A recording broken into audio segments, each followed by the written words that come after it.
সন্দেশখালীর ঘটনার প্রতিবাদে ব্যারাকপুর সাংগঠনিক জেলা বিজেপি তপশিলি মোর্চার পক্ষ থেকে এক বিক্ষোভ মিছিল আয়োজিত হলো কাছড়াপাড়ায়।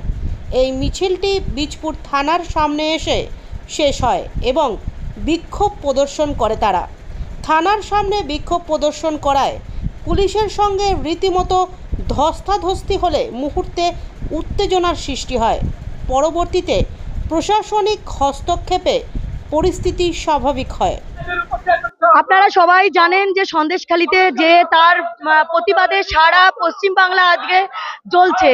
মানুষ এতটাই তাদের দেওয়ালে পিঠ থেকে গেছে যে আর সহ্য করা যাচ্ছে না। মুখ্যমন্ত্রী এই যে নোংরামি, এই যে নোংরা রাজনীতি, তিনি ক্ষমতায় এসেছিলেন নোংরা রাজনীতি করে, আজকেও তিনি সেই নোংরা রাজনীতি করে যাচ্ছেন।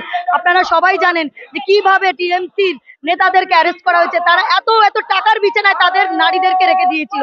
তাদের কাছে নারী একদম সামান্য। মুখ্যমন্ত্রী কামদুনি ধর্ষণ কাণ্ডে তিনি বলেছিলেন 30,000 টাকা দেওয়া হবে। একটা মেয়ের ইজ্জত কি এতটাই ঠুনকো যে 30,000 টাকায় বিক্রি হয়? এখন তো তিনি আরো কমিয়ে দিয়েছেন। সন্দেশখালীর ঘটনার পরে তিনি 500 টাকা থেকে 1000 টাকা বাড়িয়েছেন। মানে আমাদের ইজ্জত এতটাই ঠুনকো, এতটাই কম দামি যে 500 টাকা 1000 টাকায় আমরা বিক্রি হতে পারি। এটাই মুখ্যমন্ত্রী বাংলার, একজন নারী হয়ে নারী সমাজের কলঙ্ক। আর এই সন্দেশখালীর মানুষদেরকে তাদের ভেড়ি, তাদের জমি কেড়ে নিয়ে, তাদেরকে তার মহিলাদেরকে শুধু ভেড়ি জমি কেড়ে নিয়েই তারা শান্ত ছিল না, তারা নারীদের সম্মান, তাদের নারীদের ইজ্জত কেড়ে নিয়েছে এবং ভয় দেখানো হয়েছে যদি মুখ খোলে তাহলে তাদের হাজবেন্ডকে মেরে ফেলানো হবে, সন্তানকে জলে ডুবিয়ে মারা হবে। সেই ভয়ে তারা চুপ হয়েছিল, কিন্তু আজকে তাদের দেওয়ালে পিঠ থেকে গেছে, আর কিছু করার নেই। আর কতদিন তারা সহ্য করবে? তাই আজকে নারীরা বিক্ষিপ্ত হয়েছে, তাদের মুখ খুলেছে, তারা আজকে সমাজে এসছে। বিজপুর থানায় এসেছি কারণ কি প্রত্যেকটা থানায় এই জিনিসগুলো হচ্ছে। হয়তো এই বিজপুরের যারা নির্যাতিত হচ্ছে তারা জানে না যে কিভাবে তারা অত্যাচারিত হচ্ছে। তাহলে সাধারণ মানুষগুলো জাগবে, তারা বুঝতে পারবে যে আমাদের কাছে লোকজন আছে।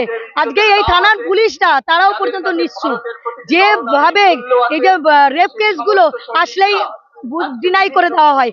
থানার মানুষ বুঝুক যে বাংলার ভারতীয় জনতা পার্টি জেগে উঠেছে, আর তারা এই দুর্নীতি করতে পারবে না।